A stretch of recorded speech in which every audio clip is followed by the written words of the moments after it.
Satu. Dibuka. Assalamualaikum warahmatullahi wabarakatuh. Kenapa ini ada tulisan hadis Rafi Dalili? Assalamualaikum warahmatullahi wabarakatuh. Selamat sore Bapak Ibu. Sore Pak. Bagaimana pada sore hari ini? Apakah Bapak dan Ibu dalam keadaan sehat-sehat?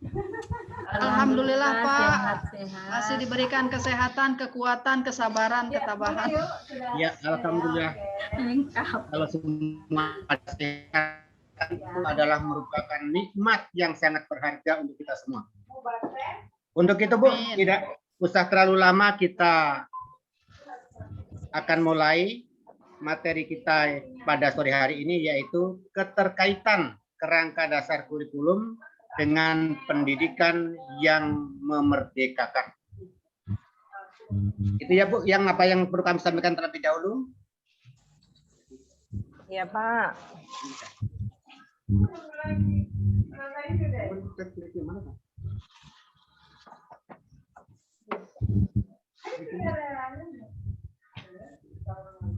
Iya. Dikasih turun dulu.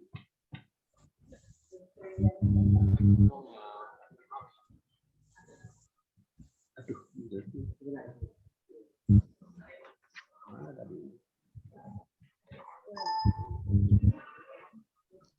Bapak Ibu yang saya hormati, jadi di sini perlu sedikit saya jelaskan.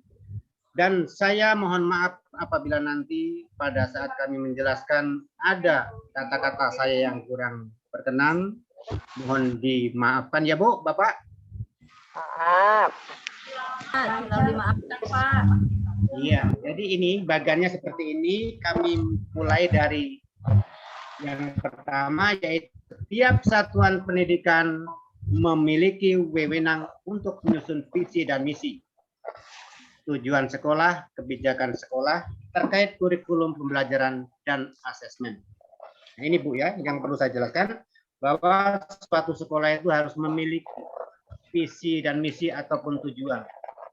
Di mana visi dan misi ini akan nantinya tertuang di dalam kurikulum pendidikan di satuan pendidikan itu sendiri Bu.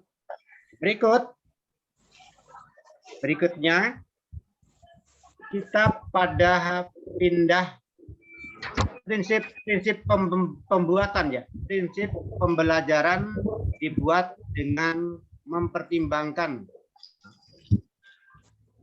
pencapaian peserta didik saat ini, kebutuhan, karakter, dan perkembangan mereka. Nah ini Bapak Ibu, jadi prinsip pembelajaran itu harus disesuaikan dengan situasi di tempat kita masing-masing.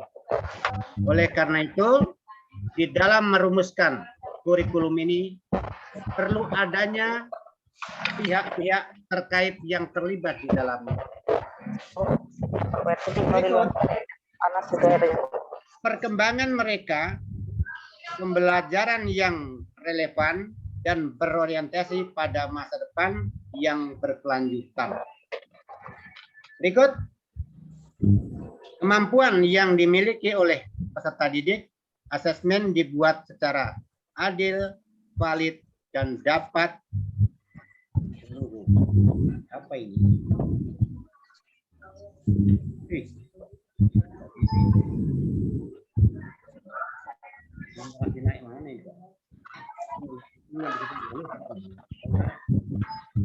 Ini ada sampai.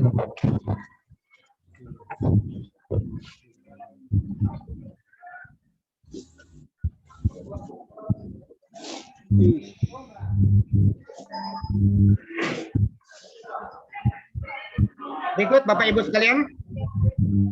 Jadi di dalam pembelajaran yang relevan ini Bu, tadi saya sudah katakan bahwa pembelajaran di tiap-tiap unit satuan pendidikan itu harus menyesuaikan dengan kondisi masyarakat ataupun tempat itu sendiri. Karena apabila tidak relevan, maka nanti tujuan daripada kurikulum atau tujuan pembelajaran akan tidak tercapai dengan baik dan tidak berkelanjutan. Seperti itu. Kemudian peserta didik. Peserta didik diberikan kebebasan untuk berekspresi, berinovasi, berkarakter, dan berkolaborasi tanpa adanya paksaan barangkali ini, Bu, ya.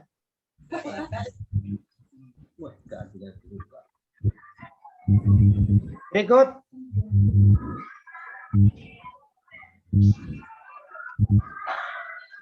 Saya ulangi, Bu. Jadi peserta didik diberikan kebebasan untuk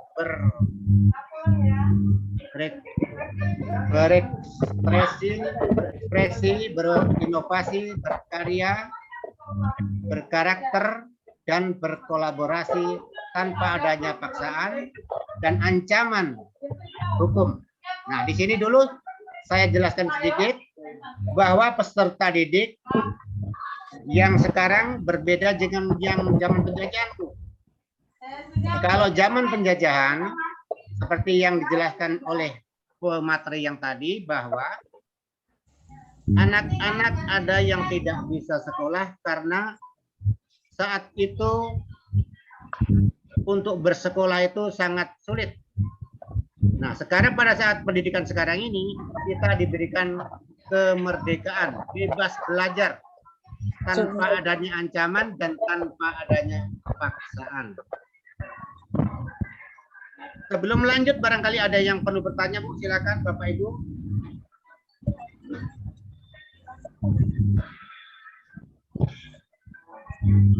Halo, Bapak Ibu. Halo, hai. Hai, Pak Mikan. Ya, barangkali ada yang bertanya dulu. Lanjut, Pak. Lanjut. Oke, kalau lanjut. Berikut. Gimana tujuan capaian pembelajaran ini? Ya, lanjut, Pak. Tingkat Pak. ini Ya, lanjut. menunjukkan Oke. kemajuan belajar. Kemudian kita lanjutkan pembelajaran. Pembelajaran yang diberikan untuk peserta didik harus sesuai dengan tingkat kemampuan peserta didik. Suatu kerangka kualitas Tersebut, guru berperan sebagai pengukur proses pengekspresian potensi-potensi diri peserta didik agar berarah positif. Pembelajaran yang dilakukan sesuai dengan nilai-nilai Pancasila dan 6 ciri utama yang beriman, bertakwa kepada Tuhan Yang Maha Esa, dan berakhlak mulia, berkebinekaan global, bergotong royong, mandiri, bernalar kritis, dan kreatif. Seperti itu, Bu, yang perlu kami sampaikan. Barangkali ada yang perlu ditanyakan, silakan. Kumpulan pertanyaannya, Bu. Kemudian capaian pembelajaran ini juga bersama dengan kriteria penilaian yang tertentu.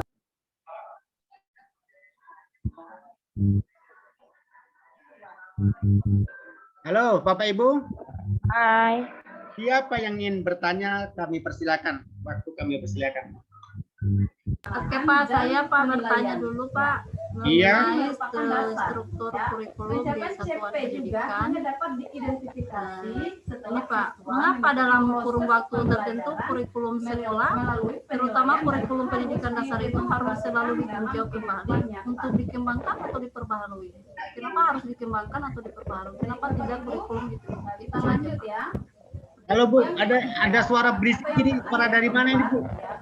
Mengenai prinsip penyusunan CP atau capaian pembelajaran. Halo. Untuk prinsip perusahaan CP. Suaranya coba kasih keras, Bu. Suaranya kasih keras. Inti yang paling Oke, Pak. pertama itu ada dua. Yang Ini Pak terkait kurikulum di satuan pendidikan. di mana Bisa Bapak jelaskan mengapa dalam kurun waktu tertentu kurikulum sekolah itu terutama di satuan pendidikan dasar harus selalu ditinjau kembali untuk dikembangkan atau diperbaharui? Kenapa harus dikembangkan terus-menerus? Kenapa tidak menetap itu kurikulum itu saja, Pak? Ya, baik sekali. secara Jadi, oleh mahasiswa kurikulum ini sangat perlu dikembangkan. CP atau capaian pembelajaran Makanya di situ, di dalam penyusunan kurikulum, itu terlibat kalau di bagian karena itu sekolah itu harus dihadiri oleh yang relevan untuk kepala sekolah, kepala dinas, masyarakat sekitarnya. Karena kurikulum itu merupakan kompas atau pedoman yang akan dijadikan kemana arah pendidikan itu kita kembangkan. Kalau kurikulum yang sudah ada kemudian kita jalankan, kemudian tidak berkembang, itu kurikulumnya harus ditinjau kembali atau direvisi kembali untuk dikembangkan lagi, Bu. Itu kira-kira. Ya, jadi sesuai tuntunan zaman ya Pak, mengikuti Iya, perkembangan sesuaikan. zaman ya Pak. Iya, betul sekali. Ya, terima kasih Pak. Belajar dilakukan Kami kan, Iya, terhadap Iya, ya. pertanyaan Bu WAOD tadi. iya. Wah, kurikulum itu kenapa harus diganti atau diperbaharui? Itu pertanyaan Bu WAOD tadi Iya. bahwa Bagus sekali pertanyaannya. Jadi kurikulum itu harus diganti atau bagaimana tadi, Bu? saya ingin menambahkan tadi, ingin Ya. membantu untuk menjawab Bu WAOD Iya, bahwa kurikulum itu kenapa harus diganti atau diperbaharui? kritik dan sarannya Kenapa harus ini perkembangan diperbaharui? daripada materi kita ini tentang mekanisme di dalam saya Berkembang terus. silakan dari teman-teman kita untuk menanggapi. Tidak sama mengajar. Jaringannya Bu tidak kedengaran. iya, Bu. Suara kecil sekali, Bu. Nggak kedengaran. Suaranya Bu, suaranya Bu. Iya, Kami kan saya bantu ya pertanyaannya Bu Mas Rina. iya. Yang dimaksud oleh Bu Mas Rina itu tadi terkait apa yang ditanyakan oleh Ibu Waode. Beliau menanyakan apakah kurikulum itu harus diganti atau diperbaharui. Ya, Iya, kenapa harus jadi- diperbaharui? Iya. Kenapa harus diperbaharui ya begitu ya? Jadi Ya, saya akan jelaskan sedikit kenapa yang harus diperbaharui. Karena kurikulum tersebut sudah tidak efisien dan tidak memadai lagi, oleh karena diperbarui menjadi lebih baik lagi, Bu. Kira-kira seperti itu. Makanya kurikulum dulu kita rasakan ada kurikulum 75. Kemudian kurikulum CBSA. Kemudian muncul lagi kurikulum K13, kurikulum 13. Kemudian yang sekarang kurikulum sekolah penggerak. Nah, itu Bu seperti itu makanya. Jadi harus diperbarui, Bu. Harus sesuai dengan perkembangan zaman. Begitu kira-kira, Bu. oh iya berarti diperbaharui ya bukan Ya, diganti. diperbarui. Ya, dan diganti dan diperbaharui. Barangkali masih ada yang ingin bertanya sedikit.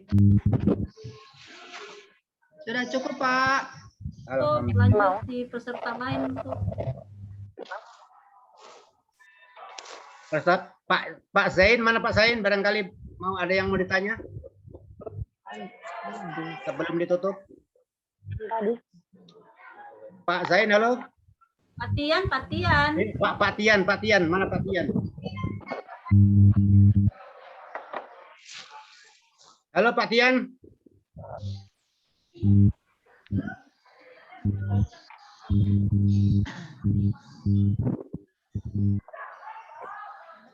Mungkin sudah jelas Ya. kali Pak. Pak Oke. Tian sudah.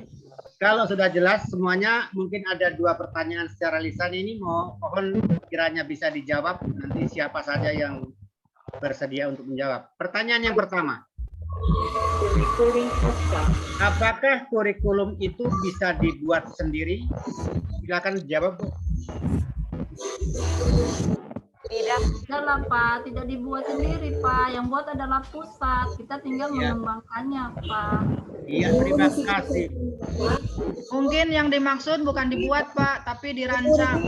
Ya, betul sekali. Ya. Dirancang. Kemudian pertanyaan yang kedua, siapa sajakah yang terlibat di dalam perancangan atau penyusun kurikulum itu? Coba. Saya jawab ya Pak. Iya. Pemerintah pusat yaitu Menteri Pendidikan, kemudian pemerintah daerah Lalu dilanjutkan kita di pihak satuan pendidikan. Iya, Tetapi bagus sekali Bu jawabannya.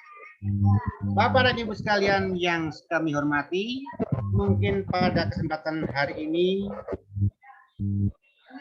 yang perlu kami sampaikan sudah usai atau sudah selesai. Dan saya akan menyampaikan mohon maaf yang sebesar-besarnya apabila di dalam penyampaian saya tadi ada kekurangan, ada kehilapan. Saya mohon maaf yang sebesar-besarnya kepada Bapak Ibu dan semuanya. Mudah-mudahan untuk pertemuan besok kita mendapatkan nikmat kesehatan dan perlindungan dari Allah Subhanahu wa taala. amin ya. Amin, amin ya rabbal alamin. Sekian kami akhiri dengan ucapan ihdinas siratal mustaqim. Assalamualaikum warahmatullahi wabarakatuh. Waalaikumsalam warahmatullahi wabarakatuh.